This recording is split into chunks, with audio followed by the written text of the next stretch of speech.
Hello friend, स्वागत है आपका इनक्यू स्टडी यूट्यूब चैनल पर। आज हम लोग लेकर के आए हैं सामान्य विज्ञान से रिलेटेड अहम महत्वपूर्ण ऑब्जेक्टिव प्रश्न। और यह सामान्य विज्ञान का जो ऑब्जेक्टिव प्रश्न है यह जीव विज्ञान पोर्शन का है, यानी इसमें जो है हम लोग जो महत्वपूर्ण प्रश्न देखेंगे कि जीव विज्ञान से रिलेटेड प्रश्न एक करके क्वेश्चंस देखते हैं कौन से महत्वपूर्ण क्वेश्चंस है जो एग्जाम्स में आने वाले हैं। तो हमारे स्क्रीन पर पहला सवाल है कि कौन सा अंगक जो कोशिका का अंगक है, कोशिका में जैसे लवक है, गोल्जी बॉडी है, माइटोकॉन्ड्रिया है, अंतःप्रद्रवी जालिका है, उसके बाद इनमें से कौन सा जो है वह जंतु कोशिका में नहीं पाया जाता है। यानी ये जो कोशिका के अंगक है, ये कोशिका के जो अंग है उसमें कौन सा कोशिकांग केवल पादप में पाया जाता है, तो वह है प्लास्टिड्स, जिसको हिंदी में लवक कहते हैं। यानी ऑप्शन नंबर ए जो है सबसे सही उत्तर है। अगला क्वेश्चन देखते हैं। क्वेश्चन नंबर दूसरा है कि लाइसोसोम कार्य करते हैं। लाइसोसोम्स का क्या कार्य है? तो इसका कार्य जो है यह प्रोटीन संश्लेषण का कार्य करता है, या प्रोसेसिंग तथा पैकेजिंग का काम करता है, या फिर अंतःकोशिकीय पाचन का कार्य करता है, या वसा संश्लेषण का कार्य करता है। तो इसका जो सबसे करेक्ट आंसर होगा वो ऑप्शन नंबर सी है कि यह अंतःकोशिकीय पाचन का कार्य करता है। यानी सी आंसर जो है इस प्रश्न के लिए सबसे करेक्ट उत्तर के रूप में जाना जाएगा। अगले क्वेश्चन की ओर बढ़ते हैं। हम उम्मीद करते हैं कि यह प्रश्न आपको बहुत पसंद आएगा तथा साथ ही साथ आपके आने वाले एग्जाम्स में जो है यह लाभकारी साबित होगा। तो इसलिए आपसे रिक्वेस्ट भी है कि अगर आप अब तक चैनल पर नए हैं तो आप चैनल को सब्सक्राइब कर लीजिए तथा बेल आइकन को दबा लीजिए ताकि कोई भी अपडेट्स आए तो सबसे पहले आप तक पहुंचे। तीसरा नंबर क्वेश्चन है कि माइटोकॉन्ड्रिया किसमें अनुपस्थित रहता है। माइटोकॉन्ड्रिया जो है वह ईस्ट में अनुपस्थित रहता है, या फिर कवक में, या जीवाणु में, या फिर नीले हरे शैवाल में। इनमें से किसमें जो है वो माइटोकॉन्ड्रिया अनुपस्थित रहता है। तो ये जो कोशिकांग है माइटोकॉन्ड्रिया, जिसको power house of the cell के नाम से भी जाना जाता है, यानी कोशिका का ऊर्जा गृह कहते हैं, वह जो अनुपस्थित रहता है वह जीवाणु यानी बैक्टीरिया में अनुपस्थित रहता है। इसलिए तीसरा नंबर प्रश्न का सबसे सही उत्तर जो है वह ऑप्शन नंबर सी है। यानी यह जो है माइटोकॉन्ड्रिया यह बैक्टीरिया में अनुपस्थित रहता है। नेक्स्ट क्वेश्चन की ओर चलते हैं। क्वेश्चन नंबर चौथा है कि वास्तविक केंद्रक किसमें अनुपस्थित होता है। यानी जो न्यूक्लियस है वह किसमें नहीं पाया जाता है। यह जीवाणु में नहीं पाया जाएगा, या फिर हरे शैवाल में, या कवक में, या फिर लाइकेन में। इनमें से किसमें जो है वह केंद्रक नहीं पाया जाता है। आज का जो यह प्रश्न है ये सभी बायोलॉजी से रिलेटेड प्रश्न है जिनके एग्जाम्स में आने के चांसेस अधिक हैं। तो इस चौथा नंबर क्वेश्चन का जो सबसे सही उत्तर है कि केंद्रक जो अनुपस्थित रहता है वह ऑप्शन नंबर ए यानी जीवाणु में, बैक्टीरिया में केंद्रक, वास्तविक केंद्रक की अनुपस्थिति रहती है। क्वेश्चन नंबर 5 है कि निम्नलिखित में से सबसे छोटी कोशिका कौन सी है। जो स्मॉलेस्ट सेल है वो कौन सा है। सबसे बड़ा कोशिका जो है वो तो शुतुरमुर्ग का अंडा जो है शुतुरमुर्ग के अंडा को जानते हैं सबसे बड़ा कोशिका के रूप में। सबसे छोटी कोशिका कौन है? तो सबसे छोटी कोशिका अमीबा है, या फिर वाइट ब्लड कास्पस्कल्स है, श्वेत रक्त कनिका, या फिर लाल रक्त कनिका है, या माइकोप्लाज्मा है। तो इसका जो सबसे सही उत्तर है पांचवा नंबर प्रश्न का कि जो सबसे छोटी कोशिका है वह है माइकोप्लाज्मा, अर्थात ऑप्शन नंबर ए पांचवा नंबर प्रश्न के लिए सबसे सही उत्तर के रूप में जाना जाएगा। क्वेश्चन नंबर छठा है कि कौन सी रचना जंतु कोशिका को वनस्पति कोशिका से विभेदित करती है। यानी कि कौन सी रचना जो है वह एनिमल सेल को प्लांट सेल से अलग करने का कार्य करता है। तो इसका जो सबसे सही उत्तर है राइबोसोम, ये दोनों में पाया जाता है, प्रोटीन के संश्लेषण का कार्य करता है। Mitochondria power house of the cell के नाम से जाना जाता है, ऊर्जा का शक्ति गृह है, और इसमें जो जंतु को वनस्पति कोशिका से अलग करने का कार्य है वह है ऑप्शन नंबर डी यानी सेंट्रियोल जो है यह एक दूसरे से विभेदित करता है। क्वेश्चन नंबर 7 है कि अनुवांशिकता हेरिडिटी का नियम के जन्मदाता कौन है। इसका सही उत्तर क्या होगा 25वां नंबर प्रश्न के लिए कि हेरिडिटी के जन्मदाता के रूप में डार्विन जाने जाते हैं, या फिर वैलेस जाने जाते हैं, मेंडल जाने जाते हैं, या फिर लैमार्क जाने जाते हैं। तो आनुवांशिकता के जो जनक के रूप में जाने जाते हैं, जन्मदाता के रूप में, वो ऑप्शन नंबर सी सबसे सही उत्तर है। हम आपसे ये भी रिक्वेस्ट करेंगे कि अगर आप हमसे बताने से पहले आंसर कर रहे हैं तो आप कमेंट करके क्वेश्चन नंबर के साथ आंसर लिखिए ताकि पता चल सके कि आपकी तैयारी किस लेवल तक पहुंच चुकी है। अगले सवाल की ओर चलते हैं। नेक्स्ट क्वेश्चन देखते हैं। क्वेश्चन नंबर 8 है कि आनुवांशिकी की इकाई कौन सी है। आनुवांशिकी किस इकाइयाँ हैं? या क्रोमोसोम है, या फिर राइबोसोम है, या जीन है या लाइसोसोम है। तो इसका जो सबसे सही उत्तर है 8वां नंबर प्रश्न के लिए कि आनुवांशिकी जो इकाइयां हैं वह है जीन, यानी ऑप्शन नंबर सी जो है वह सबसे करेक्ट आंसर है। क्वेश्चन नंबर 9 है कि कोशिका में पाया जाने वाला आनुवांशिक पदार्थ कौन सा है। जी, आनुवांशिक पदार्थ जो है कोशिका में पाए जाने वाला आनुवांशिक पदार्थ डीएनए है या फिर आरएनए है या प्रोटीन है या फिर कार्बोहाइड्रेट है। जी, 9वां नंबर प्रश्न के लिए सबसे सही उत्तर क्या होगा? तो 9वां नंबर क्वेश्चन के लिए जो सबसे करेक्ट आंसर होगा वह है ऑप्शन नंबर ए, यानी कोशिका में पाए जाने वाला जो आनुवांशिकी पदार्थ है वह है डीएनए। ऑप्शन नंबर ए जो है वह सबसे सही उत्तर है। नेक्स्ट क्वेश्चन की ओर बढ़ते हैं। क्वेश्चन नंबर 10 है कि मलेरिया परजीवी तथा अमीबा को किस श्रेणी में रखा जाता है। मलेरिया जो है इसको किस श्रेणी, मलेरिया का जो परजीवी है, मलेरिया बीमारी जिससे फैलते हैं उस परजीवी को और अमीबा को कौन सी कैटेगरीज में कैटेगराइज किया गया है? प्रोटोजोआ में या फिर पेरीफेरा में या सिलेटेट्रा में या फिर एनोलिडा में। तो इसका सबसे सही उत्तर क्या है 10वां नंबर प्रश्न का? वह है ऑप्शन नंबर ए कि जो मलेरिया का परजीवी है तथा अमीबा है इसको प्रोटोजोआ के अंतर्गत जो है कैटेगराइज किया गया है। क्वेश्चन नंबर 11 है कि पौधे और जंतुओं के बीच जो योजक कड़ी है वह किस रूप में जाना जाता है। पौधे और जंतुओं के बीच जो जोड़ने का कड़ी है उसको किस रूप में जाना जाता है। 11वां नंबर प्रश्न के लिए सबसे सही उत्तर क्या होगा? जी, आप लोग बताइएगा कमेंट करके 11वां नंबर क्वेश्चन का सबसे करेक्ट आंसर। तो इसका जो सबसे सही उत्तर है 11वां नंबर प्रश्न का वह है ऑप्शन नंबर बी, यानी युगलीना जो है वह पौधे और जंतु के बीच योजक कड़ी के रूप में कार्य करता है। कौन कार्य करता है? युगलीना। याद रखिएगा ऑप्शन नंबर बी जो है सबसे सही उत्तर है। क्वेश्चन नंबर 12 है कि निम्नलिखित में से किसमें रक्त नहीं होता है किंतु श्वसन करता है। जी, श्वसन का कार्य होता है, रक्त हालांकि अनुपस्थित रहता है। हम सभी जानते हैं कि मनुष्य में जो श्वसन की क्रिया होती है वह श्वसन की क्रिया जो है जब हम लोग सांस लेते हैं ऑक्सीजन को तो फिर वो रक्त के जरिए पूरे शरीर में उस ऑक्सीजन का परिवहन होता है ऑक्सी हीमोग्लोबिन के रूप में। लेकिन यहाँ रक्त की अनुपस्थिति है लेकिन श्वसन की क्रिया है, वह जीव कौन सा है? 12वां नंबर प्रश्न का सबसे सही उत्तर क्या है? तो इसका सबसे सही उत्तर है ऑप्शन नंबर सी कि वह जीव है हाइड्रा, जिसमें जो है रक्त की अनुपस्थिति होती है लेकिन श्वसन की क्रिया होती है। क्वेश्चन नंबर 13 है कि फाइलेरिया नामक रोग कैसे उत्पन्न होता है। जी, जो फाइलेरिया नामक रोग है वह किस वजह से उत्पन्न होता है? वह एस्क्रिस से उत्पन्न होता है या फिर वुचेरिया से उत्पन्न होता है या फिर प्लाज्मोडियम से होता है या टीनिया सोलियम से होता है। इसका सबसे सही उत्तर क्या है 13वां नंबर प्रश्न के लिए? तो इसका जो सबसे करेक्ट आंसर है 13वां नंबर क्वेश्चन के लिए वह है ऑप्शन नंबर बी कि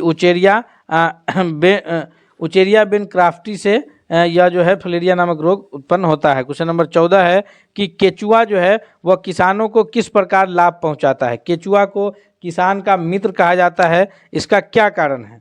तो केचुआ जो है वो खेतों में पाया जाता है, जिसको किसान का मित्र इसलिए कहा जाता है कि वह जो है वह मिट्टी को हल्का करने का कार्य करता है। इसलिए नहीं कि हानिकारक कीटों को नष्ट कर देता है या हानिकारक जीवाणु को नष्ट कर देता है, नहीं, बल्कि वह मिट्टी को जो है भुरभुरा बनाता है, हल्का बनाता है, जिससे फसल के उत्पादन अच्छा होता है। अर्थात ऑप्शन नंबर डी जो है करेक्ट आंसर के रूप में जाना जाएगा कि केचुआ किसानों को लाभ जो है मिट्टी को पोला करके बनाता है।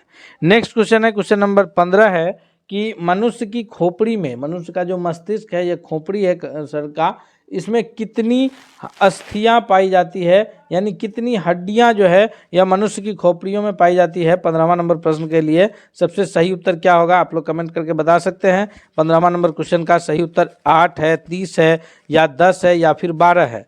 तो इसका जो सबसे सही उत्तर है कि मनुष्य की खोपड़ी में जो अस्थियों की संख्या है वह है ऑप्शन नंबर ए, अर्थात 8 हड्डियां जो है पाई जाती है। नेक्स्ट है क्वेश्चन नंबर 16 है कि शरीर का जो सर्वाधिक प्रबल अस्थि है, यानी मनुष्य के शरीर का जो सबसे ये हार्डेस्ट कहेंगे हम लोग, सबसे मजबूत जो अस्थि है, मजबूत हड्डी जो है वह कौन सी हड्डी है? तो यह जांग की हड्डी है या जबड़े की या फिर आर्म भुजा की या गर्दन की?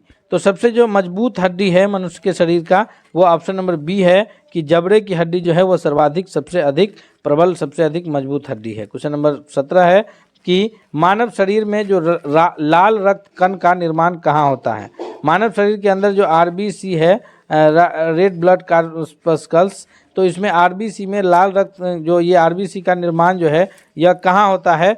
यह हृदय में होता है यानी हार्ट में होता है, या फिर तिल्ली में, या यकृत में, या अस्थि मज्जा में। तो 17वां नंबर प्रश्न का सबसे सही उत्तर ऑप्शन नंबर डी है कि जो लाल रक्त कण का निर्माण है यह अस्थि मज्जा में होता है। क्वेश्चन नंबर 18 है कि निम्नलिखित में से कौन सा ब्लड ग्रुप जो है सर्वव्यापक ग्राहता है। जी, सर्वव्यापक ग्राहता का मतलब ये हुआ कि यूनिवर्सल एक्सेप्टर है, यानी वह ब्लड ग्रुप कौन सा है जिसको किसी भी ग्रुप का ब्लड अगर चढ़ा दिया जाए तो वह ब्लड जो है वो कार्य हो सकता है। सर्वव्यापक ग्राहता का मतलब है कि कोई भी ब्लड ग्रुप जो है वो इस्तेमाल कर सकता है। जैसे ब्लड ग्रुप की अगर हम लोग बात करें तो ब्लड ग्रुप क्या है कि ए बी तथा ओ है, और इसके RH फैक्टर प्लस और माइनस होते हैं। तो RH फैक्टर जो है प्लस और माइनस, जैसे ए है तो ए प्लस या ए माइनस, बी है तो B plus B minus, A B है तो A B plus A B minus, और A B O plus O minus. तो इसमें कौन सा ब्लड ग्रुप जो है यह ग्राहता है, तो यह ए बी ग्रुप है, यानी ऑप्शन नंबर सी जो है करेक्ट आंसर है। क्वेश्चन नंबर 19 है, अब जो ये ग्राहता था उसके विपरीत यूनिवर्सल डोनर कौन सा है, यानी वह ब्लड ग्रुप डोनर कौन है जो सभी को अपना ब्लड दे सकता है, जिसको यूनिवर्सल डोनर के नाम से जानेंगे। तो 19वां नंबर क्वेश्चन के लिए जो सबसे सही उत्तर होगा कि यूनिवर्सल डोनर जो है वह ओ है। ऑप्शन नंबर बी जो है 19 नंबर प्रश्न के लिए सबसे करेक्ट आंसर होगा। याद रखिएगा, अक्सर एग्जाम में ये प्रश्न पूछे जाते हैं कि यूनिवर्सल डोनर कौन सा है, या फिर यूनिवर्सल एक्सेप्टर कौन है, सर्वव्यापक ग्राहता कौन है, या ये सार्वत्रिक दाता यूनिवर्सल डोनर कौन है। तो ए बी जो है वो लेने वाला है और ओ जो है ये सबको देने वाला है। नेक्स्ट क्वेश्चन की ओर चलते हैं। क्वेश्चन नंबर 20 है कि भोजन का अनिवार्य अवयव कौन सा है, यानी भोजन जो हम लोग करते हैं उसमें सबसे जो जरूरी चीज़ है वो कौन सा है, जरूरी अवयव कौन सा है। इसका सबसे करेक्ट आंसर क्या होगा, तो इसका जो सबसे सही उत्तर होगा कि भोजन का जो सबसे जरूरी अवयव है ऑप्शन नंबर डी के रूप में जाना जाएगा कि कार्बोहाइड्रेट्स है, यानी कार्बोहाइड्रेट जिससे हम लोग को ऊर्जा की प्राप्ति होती है, और ऊर्जा जो है वो जीवित रहने के लिए ऊर्जा का आवश्यकता सबसे अधिक पड़ता है, इसलिए हम लोग ये ऑप्शन नंबर डी के रूप में सबसे सही उत्तर जानेंगे। अगले क्वेश्चन की ओर बढ़ते हैं। नेक्स्ट क्वेश्चन है 21 कि शरीर में उत्तकों का निर्माण किससे होता है। शरीर में जो उत्तक का निर्माण होता है, हम लोग जानते हैं कि कोशिका जो है वो शरीर की सबसे छोटी संरचनात्मक एवं क्रियात्मक इकाई है, और एक प्रकार की जो कोशिकाओं का समूह है उसको हम लोग उत्तक कहते हैं। क्या है कि एक प्रकार की कोशिकाओं के समूह को क्या कहते हैं, उत्तक कहते हैं। तो उत्तक का जो निर्माण है यह जो है प्रोटीन के द्वारा होता है, अर्थात ऑप्शन नंबर ए जो है वो सबसे सही उत्तर है। क्वेश्चन नंबर 22 है कि किस में प्रोटीन नहीं पाया जाता है, तो मांस है, दूध है, चावल है और दाल है। तो इसमें अगर हम लोग सही से ध्यान से देखें तो मांस, दूध और चावल में प्रोटीन अच्छी मात्रा में पाया जाता है, और जो शाकाहारी लोग हैं तो वो अपने प्रोटीन की प्राप्ति जो है वो दूध और दाल से करते हैं, और जो प्रोटीन नहीं पाया जाता है वो चावल में, इसलिए option number C correct answer होगा। चावल में क्या पाया जाता है, तो चावल में प्रचुर मात्रा में कार्बोहाइड्रेट्स पाया जाता है। अगले क्वेश्चन की ओर बढ़ते हैं। क्वेश्चन नंबर 23 है कि मानव शरीर में वसा जमा होता है, मानव शरीर में जो फैट्स है यह कहाँ इकट्ठा होता है। फैट्स जो है यह बाहरी त्वचा में इकट्ठा हो जाता है, या फिर वसा उत्तक में, या फिर यकृत में, या एपिथेलियम उत्तक में। तो फैट्स जो इकट्ठा होता है, 23वां नंबर प्रश्न का जो सबसे सही उत्तर है वह है ऑप्शन नंबर बी कि फैट्स जो है वह वसा उत्तक में इकट्ठा होता है, यानी बी जो है इसका सबसे सही उत्तर है। नेक्स्ट क्वेश्चन है, क्वेश्चन नंबर 24 है कि विटामिन शब्द जो है वह किसने प्रतिपादित किया है। विटामिन शब्द का इस्तेमाल सबसे पहले जो है वह मेंडल महोदय ने किया है, या पाश्चर ने किया है, या फिर फंक ने किया है, या लेकेन ने किया है। तो वैसे हम एक विटामिन पर जो है अलग इसी में जो है हम लोग एक अलग विटामिन पर प्रश्नों का सीरीज करा रखे हैं, जो इसी वीडियो के प्लेलिस्ट में भी मिल जाएगा, तथा आपको ढूंढने में तकलीफ ना हो इसलिए हमने उसका लिंक इस वीडियो के डिस्क्रिप्शन में भी रख दिया है। आप यहां से भी विटामिन से रिलेटेड जो भी प्रश्न बनते हैं, जो परीक्षाओं में महत्वपूर्ण प्रश्न है, उसे आप देख सकते हैं। तो इसका लिंक आपको इसी वीडियो के डिस्क्रिप्शन में मिल जाएगा। विटामिन शब्द का जो प्रतिपादन है वो फंक महोदय ने किया है, अर्थात ऑप्शन नंबर सी जो है वो सबसे सही उत्तर है। क्वेश्चन नंबर 25 है कि निम्नलिखित में से किसे रक्षात्मक पदार्थ कहा जाता है, यानी जिससे ऊर्जा की प्राप्ति तो नहीं होती है लेकिन रोगों से, विभिन्न प्रकार के रोगों से हमारे शरीर को रक्षा करने का कार्य करता है, वह हमारे भोजन का कौन सा पदार्थ है? वह विटामिन है, प्रोटीन है, कार्बोहाइड्रेट्स है या वसा है? तो वह कार्बोहाइड्रेट्स और वसा से जो है यह हमको मुख्य रूप से ऊर्जा की प्राप्ति होती है। प्रोटीन से जो है वो ऊतक का निर्माण होता है और विटामिन जो है वो हमारे शरीर को जो है रोगों से रक्षा करने का कार्य करता है। हम उम्मीद करते हैं कि यह वीडियो आपको बहुत पसंद आ रहा होगा दोस्तों, इसलिए आपसे रिक्वेस्ट भी करेंगे कि आप इस वीडियो को लाइक कीजिए, दोस्तों के बीच शेयर कीजिए ताकि वो लोग भी बेहतर तैयारी कर सके, तथा साथ ही साथ दोस्तों आप अगर अब तक चैनल पर नए हैं तो प्लीज़ आप चैनल को सब्सक्राइब करके बेल आइकन को दबा लीजिए ताकि आपको कोई भी अपडेट्स आए तो सबसे पहले आप तक पहुँचे। क्वेश्चन नंबर 26 है कि आयोडीन युक्त नमक उपयोगी है क्यों? आयोडीन युक्त नमक का हम लोग उपयोग क्यों करते हैं? आखिर इस नमक को उपयोग करने का कारण क्या है? यह पाचन बढ़ाता है या रोगों के प्रतिरोध उत्पन्न करता है या थायराइड ग्रंथि का नियंत्रण करता है या सभी? तो इसका जो सबसे करेक्ट आंसर है, आप लोग भी कमेंट करके बता सकते हैं, वह है ऑप्शन नंबर सी कि थायराइड ग्रंथियाँ को नियंत्रित करता है, क्योंकि आयोडीन की कमी से मनुष्य में घेगा नामक रोग उत्पन्न होता है। इसलिए आयोडीन का जो उपयोग करते हैं हम लोग, तो उससे क्या होता है कि थायराइड ग्रंथि कंट्रोल रहता है। ऑप्शन नंबर डी सी जो है करेक्ट आंसर है। क्वेश्चन नंबर 27 है कि किस प्रकार के ऊतक शरीर की सुरक्षा कवच का कार्य करते हैं? वह कौन सा ऊतक है? 27वां नंबर प्रश्न के लिए सबसे सही उत्तर क्या होगा? तो यह वह जो ऊतक है जो शरीर की सुरक्षा का कार्य करते हैं वह कोई और ऊतक नहीं बल्कि एपिथीलियम ऊतक है। अर्थात ऑप्शन नंबर ए जो है वह 27वां नंबर प्रश्न के लिए सबसे करेक्ट आंसर के रूप में क्या जाना जाएगा? एपिथीलियम ऊतक, जो हमारे शरीर को सुरक्षा का कार्य करता है। नेक्स्ट क्वेश्चन है क्वेश्चन नंबर 28 है कि निम्नलिखित में से कौन सा एक शरीर को गर्म करने के लिए उत्तरदायी है? निम्न में से कौन जो है वह शरीर को गर्म करने के लिए उत्तरदायी है? वह श्वेत ग्रंथियां हैं, संयोजी ऊतक है या फिर वसामय ऊतक है या रोम है? तो शरीर को जो गर्म करने के लिए उत्तरदायी है वह है ऑप्शन नंबर सी कि वसामय ऊतक जो है, फैट्स वाला जो ये है हमारा टिश्यू, वो जो है शरीर को गर्म करने का कार्य करता है। Option number C correct answer है। क्वेश्चन नंबर 29 है कि बुढ़ापे में त्वचा में झुर्रियाँ पड़ जाता है, इसका सही कारण क्या है?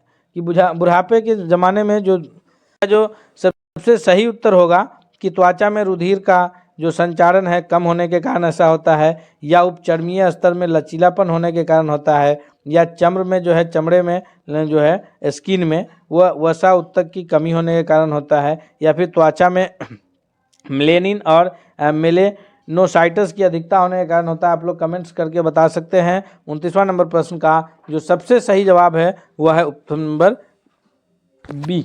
ऑप्शन नंबर बी जो है इसका सबसे सही जवाब है कि उपचर्मीय स्तर में लचीलापन कम होने के कारण जो है यह इस प्रकार का स्थिति उत्पन्न होती है। क्वेश्चन नंबर 30 है कि ऊंट का जो कुबर है वह कौन से ऊतक का बना होता है? तो ऊंट का कुबर जो है वह कौन सा ऊतक का बना रहता है? इसका सबसे सही जवाब जो है वह है ऑप्शन नंबर क्या है? डी, कि वसामय ऊतक से जो है ऊंट का कुबर बना होता है। अर्थात ऑप्शन नंबर डी जो है 30वां नंबर प्रश्न के लिए सबसे करेक्ट आंसर है। इस प्रकार जो है विज्ञान में बायोलॉजी से हम लोग 30 महत्वपूर्ण प्रश्नों को देखे हैं जो आने वाले एग्जाम्स के लिए अधिक ही उपयोगी तथा लाभकारी सिद्ध होगा। हम लोग अगले वीडियो के साथ मिलेंगे, तब तक के लिए धन्यवाद। और चलते चलते रिक्वेस्ट है कि अगर आप अब तक चैनल पर नए हैं तो चैनल को सब्सक्राइब करके बेल आइकन को दबा लीजिए, तथा साथ ही साथ अगर आप इस वीडियो को अब तक लाइक नहीं किए हैं तो प्लीज़ वीडियो को लाइक कीजिए और दोस्तों के बीच भी शेयर कीजिए ताकि सभी लोग बेहतर तैयारी कर सकें। मिलेंगे अगले वीडियो के साथ। धन्यवाद।